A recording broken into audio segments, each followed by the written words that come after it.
Yeah, so it's maybe you know, probably I started this whole series on the Four Noble Truths, and last week I was trying to finish the third truth, but that didn't happen. So tonight the continuation of that. So I had already discussed the other three noble truths earlier before I left.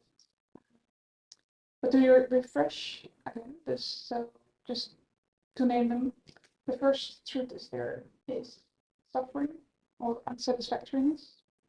So dukkha, dukkha is the Bali word, which is maybe a best translation is unsatisfactoriness. And then the second one is that there is a cause for this unsatisfactoriness, which is craving. And then the third truth is that there is the end of this unsatisfactoriness, the awakening. And then the fourth truth is that there is a path leading to the end of unsatisfactoriness, the Noble Eightfold Path. And so this third truth that I'd like to discuss a bit more today is basically the end goal of the Buddhist path. So the end goal is to end suffering, basically, to end this unsatisfactoriness of life, to awaken, to get liberated. And last time I talked a little bit about how do we get there. I described this gradual sloping ocean floor. Might not even really notice that we're slowly going deeper and deeper and deeper, gradually kind of leading ourselves towards this eightfold, through this eightfold path that we're walking, that I described in one of these other talks. And by the way, the good news is that I find the audio written to the website, so there's the resources, there's a little menu item with down talks. The others. And so when we gradually kind of walk the eightfold path, walk down this ocean floor, we start to enjoy a more happy and content life. And just a little bit less dukkha with every step we take. And then what I said last time, also liberating them calls this higher quality samsara. So we start to enjoy the higher quality samsara. And so when we do that, maybe you know that at some point the ocean floor hits the reef in some parts of the world, and then there's this steep drop off, and that can kind of be a symbol for awakening, kind of like a steep drop off into this insight that might happen into the nature of reality. And so I want to talk about this steep drop off, what happens. That might be kind of interesting and exciting to hear for some of us, and for others, it might be less interesting and doesn't really resonate as much. So just wanted to make that because it might be good to know what inclination you have. Is this something you're curious about, or is it something like I'm not sure about this part of Buddhism, maybe a more high quality samsara type, an awakening type. And one doesn't have to exclude the other. You could go for high quality samsara, and then at some point you end up in awakening, or you could aim for awakening and then gradually work. It just happens that higher quality samsara is happening. What is samsara? So, yeah, samsara is the endless cycle of birth and death. And so it's endless kind of unsatisfactory life that we're in. You don't have to necessarily believe in rebirth. You can also see it from moment to moment, kind of it's ongoing kind of unsatisfactoriness that nothing in the world basically can give us any happiness. And so often, teachers don't really talk about this as much, about this awakening part. But I do think that, hearing about it can, really plant some seeds that might flourish at a later time, even if you have a feeling of like, oh, I'm not that interested in it right now. Like, see. And you never know. And also really good to name that, you know, there's really nothing wrong with aiming for this higher quality samsara. You know, this is a really great way to use the Buddha's teachings. And the Buddha himself didn't force any awakening upon anyone. Oh, I forgot to put this on my chest, so the recording will probably not be great from what I said just now. So the Buddha didn't force any awakening upon anyone. Like there's this example in the suttas where there's this king, and he visited the Buddha because he was overeating a lot, and he wanted to not overeat basically. So he was like, Buddha, what can I do? And the Buddha said like, well, you can chant this this chant, recite this chant for every meal, and then it will happen. Then it will help you to not overeat. So the king did that, and he stopped overeating. And the chant was about, you know, moderation in food and just using food to sustain your body, kind of, you know, thing.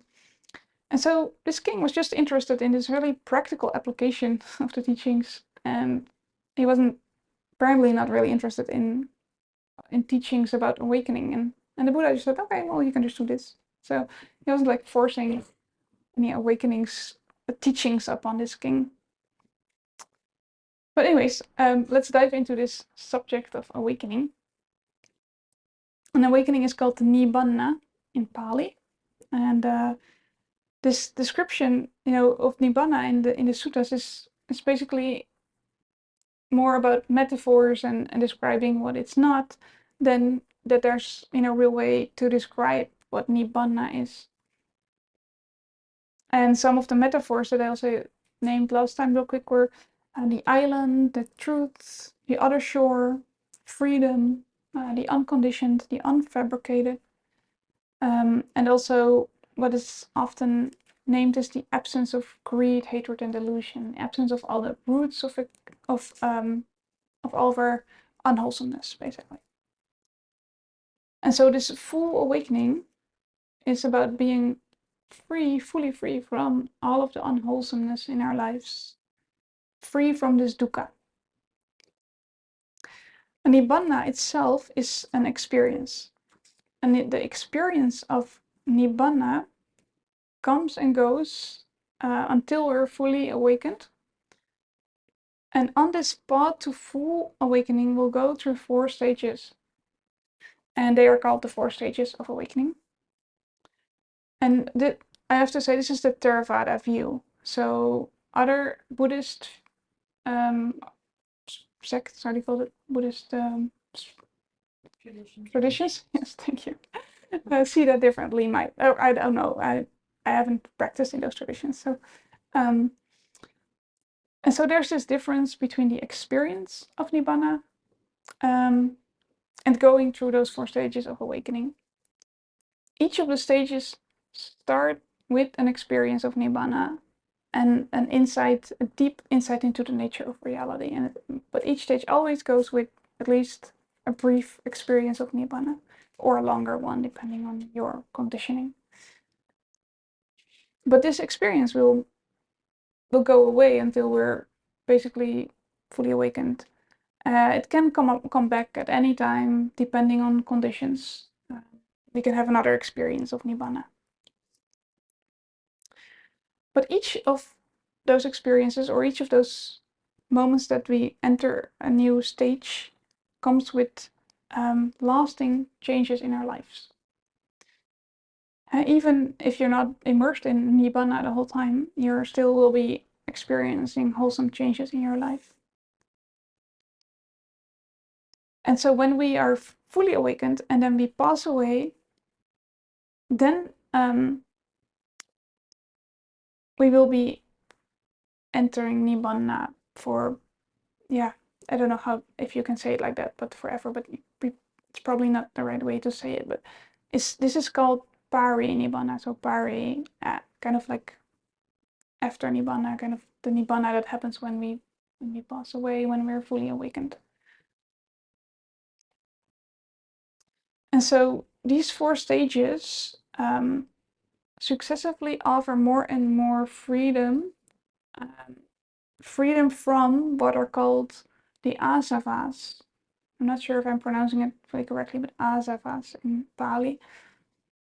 And this is an interesting term. It's been translated in many different ways, but there's a description in the suttas. It says, asavas are states that defile, bring renewal of existence, give trouble, ripen in suffering, and lead to future birth, aging, and death. And so Bhikkhu Bodhi, for example, translated as the taints. Sometimes they're translated as the affluence or the influxes, which is kind of interesting. It's about kind of a flow, it means, literally it means something like a flow. So some people say it's an influx and some people say it's an effluent, like going in or out, a flow. And so there are 10 asavas, which dissolve or go away as we move through those stages.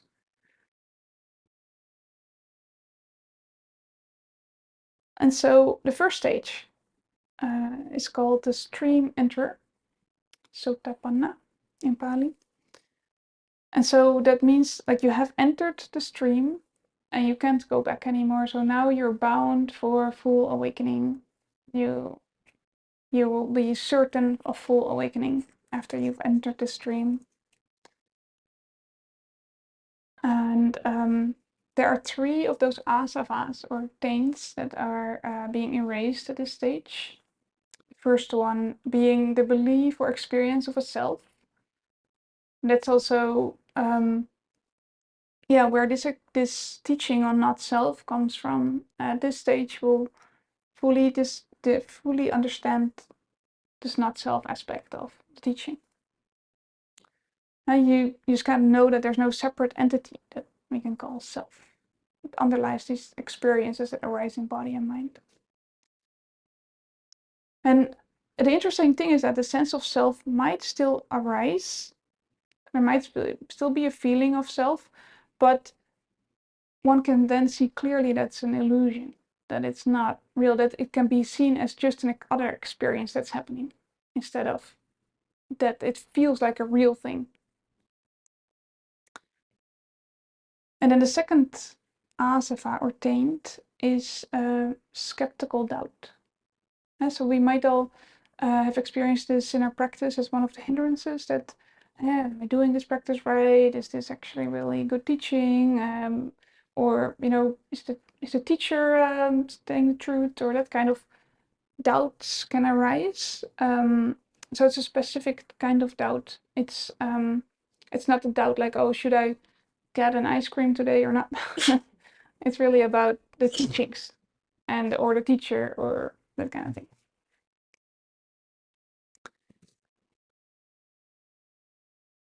And then, so when the doubt has fallen away, then it's just really clear what the Buddha taught is correct, and it will lead to liberation. That's kind of what you know then. It's kind of clear in that moment. And then the third asava, and the last that gets eradicated in this stage, is the attachment to rites and rituals. So you will know that rites and rituals don't lead to awakening in itself. You might still perform rites or rituals, but you just know that that's not going to lead you to awakening. And there are examples in the suttas where people, for example, say like, oh, if I bathe in this river 100 times, then I'll be awakened. And then the Buddha says no, and it doesn't work like that. And then once you get to this stage, you actually know for yourself, oh yeah, that's not going to work. And maybe in the West, we're not as much into this whole ritual thing as maybe in Asia. I don't know. So it might not be a huge change for us, but for some people, it might be more than for others. And so that's the first stage, the stream enterer.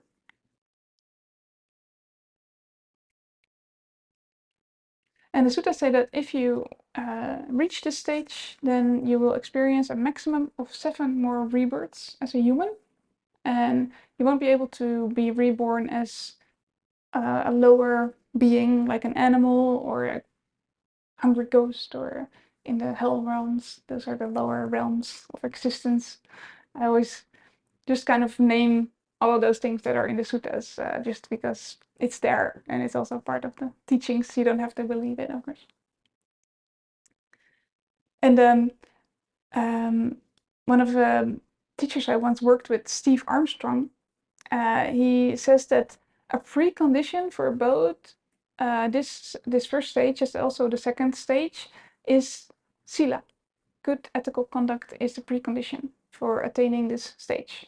And of course, there's other conditions that need to be met. But if your sila is not in good order, then you're probably not going to attain the stage, according to what I heard from Steve. And so the second stage, once you reach that stage, you're called a once returner. That is because you'll be born at most one more time as a human being. So, but the thing is that no asavas are eradicated during this stage.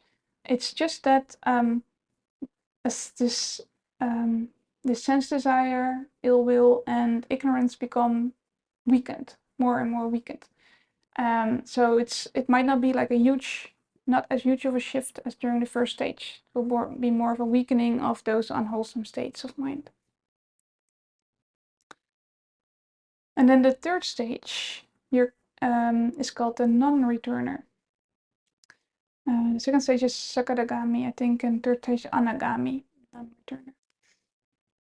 And that is because you will not be reborn again as a human being, and you have at most one more life as a heavenly being.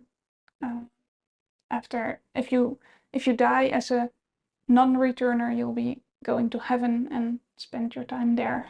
So it's pretty relaxed and pleasant abiding, as I've understood from the suttas.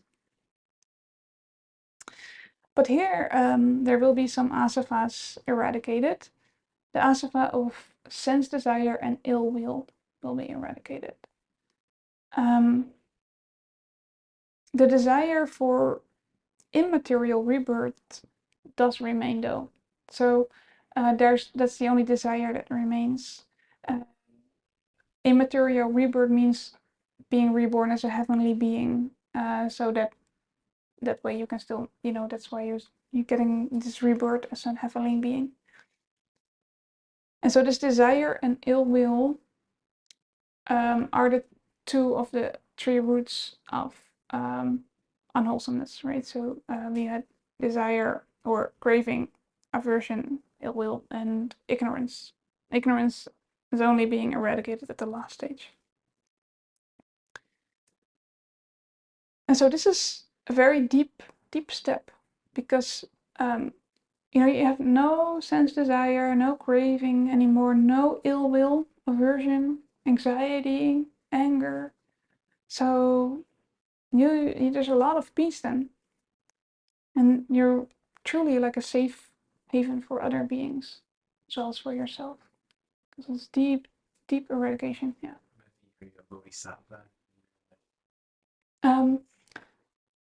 Not that's a different tradition.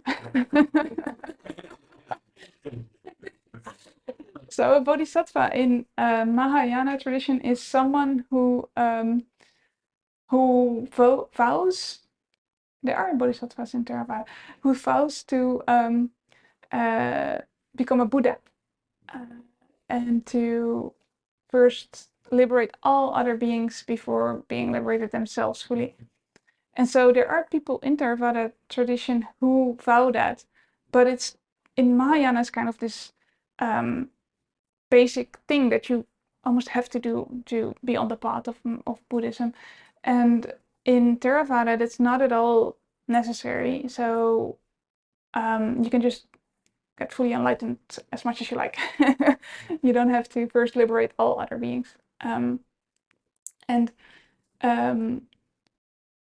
then, but the thing is that to become a Buddha, it's very difficult to become a Buddha because you have to perfect all the 10 paramis, for example. Well, for us, if we don't have this wish to become a Buddha, then we can just perfect them in, or work with the perfections or the 10 paramis to the extent needed for our liberation, and we don't have to like go through this very long journey of perfecting them. Yeah. Did you want to say something, George? Oh, okay. And so, according to Steve Armstrong, a prerequisite for attaining this stage is concentration. So, one thing that arose for me hearing that is that, for example, U Pandita is a Burmese monk. He passed away in the last century, but he only taught concentration practice to people who had already attained the first stage of awakening. So, attaining the first stage of awakening, we might not need like jhana or deep concentration states. But if we want to proceed on the path through the third or the fourth stage, we might actually need some jhana practice. But apparently, when you attain the first stage, it becomes easier to attain jhana. So if you're feeling like, some people have this wish to attain jhana, which is very deep absorption, and they have a lot of trouble attaining it, because it's just, it does require for most people kind of this longer stretch of time to practice, and then even, for some people it just takes a lot. It takes a lot and a lot of practice, and so you can be encouraged that, it might not be needed. There's some level of concentration needed, but maybe not jhana for the first stage. And then once you attain the first stage, you might start some jhana practice to proceed on the path, and then it might be a little easier for you to get there. So just a thought. And so the fourth stage. So when you've reached the fourth stage, you're called an arahat, and it's often not even translated in English. And I forgot to look up the translation. Oh, I did look up the translation. I think it means the perfect one. So no rebirth anymore. You're done. All asavas have been eradicated. So also the ignorance, which was one of the last ones, and also the desire for the immaterial rebirth.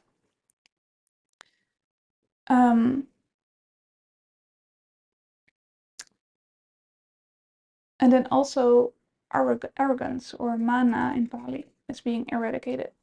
And this means kind of this comparing we do. It's comparing minds, comparing ourselves to others. And we often think like, oh, as long as I feel equal to others, then I'm good. But the Buddha says, nope, it's not about being less or more or equal. Neither of those. It's about not comparing yourself. But that only is fully eradicated at the last stage. And the mana is also about this feeling of I am. So the interesting thing is that this notion of self disappears at the first stage, but this feeling of I am is still there. So it's something different. Those are two different things. And the difference is that this I am is kind of this statement of, or this feeling of I am, and the self is about I am this. Like I am this body, I am this perception, I am this feeling. Yeah, so that's kind of the difference as I've understood it. And then also another asava that's being eradicated is restlessness. And we probably all know restlessness as one of the hindrances as well. Like, oh, it's this antsy feeling of can't really sit still, or this feeling of lots of thoughts, or that kind of thing. But there are some documents where arahats have described their experience, and what they've described is that it's a very subtle form of restlessness that is being eradicated here. It's not at all this kind of gross restlessness of like, oh, I can't sit still kind of thing. So yeah, I'm not sure. I can't imagine what a very subtle restlessness, what they feel or how they, but that's how they described it as very subtle.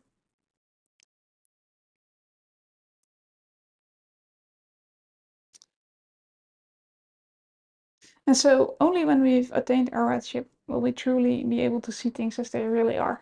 And we're getting a better sense with each step, but only at arahatship we'll fully see the whole picture. Because until that point, our view will be, or our experience is colored by ignorance. Ignorance stays there. And there might be little moments that ignorance might fall away. But there might be, I don't know, maybe there's always a little bit of ignorance in the background because else we'd be arahats, maybe. It's high quality ignorance. High quality ignorance, yes.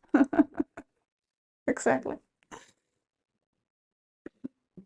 Yeah, so this is the third noble truth, freedom from all of this whole heap of dukkha.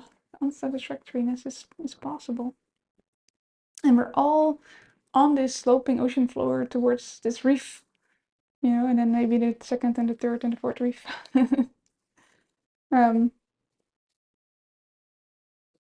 And so, yeah, it's not that often talked about, but that makes kind of sense because, how practical is this for our daily lives, right? Usually people talk about what's practical for this moment right now. But I think that hearing this goal of the Buddha's teachings can be very inspiring for some people, and it's worthwhile to talk about it every once in a while, just to, maybe spark something in someone. And it's fine if it doesn't spark anything. That's also fine. And then for some people, it's like, is this really like true? Is this really possible? And Jack Cornfield is actually someone who's been pretty open about it. And other people also, like Deepa Ma. I don't know if you know her. She was an Indian lay person who is kind of the teacher of Jack Cornfield and Joseph Goldstein and Sharon Salzberg and others. And there's a book written about her, and there's a lot of stuff in there around awakening and just people telling about their own awakening, and like her daughter talking about attaining the first stage, and Deepa Ma herself is said to attain the third stage of awakening. So yeah, those are all very encouraging stories, I think. And then there's another book by Mei Chi Kao, which is a Thai, I think she was a nun, Thai nun who attained awakening. So those are all really interesting books to look up if you're interested in this subject. And also Jack Cornfield, he describes a little bit in A Path with Heart, his book A Path with Heart. He describes a little bit about it as well.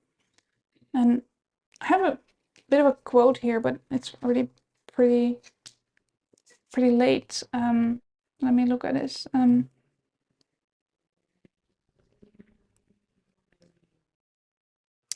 Yeah, I'll skip that. I'll end with the Buddha. He says, "If it were not possible to free the heart from entanglement, I would not teach you to do so. Just because it is possible to free the heart, there arises the teachings of the Dhamma of liberation, offered open-handedly for the welfare of all beings."